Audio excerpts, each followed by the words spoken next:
सरदा भवानी रखो सभा बीच पानी दोनों हाथ जोड़ पड़ी पैया हो मैया अब भी कहीं बान दुखिया में दिन बनी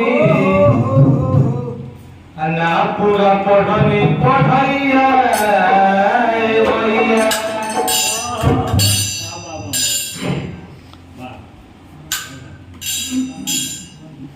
हमको हमारे यहाँ ना बाबा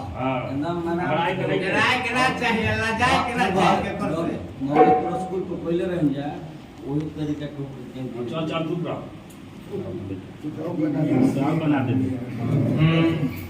दोनों का देखो औरत अपना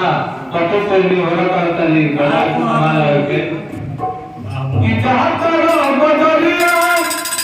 भूल कहाना पिया कि जहां करो बदलिया भूल कहाना पिया कि ले भाई राजा कि ले भाई राजा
Bye.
करो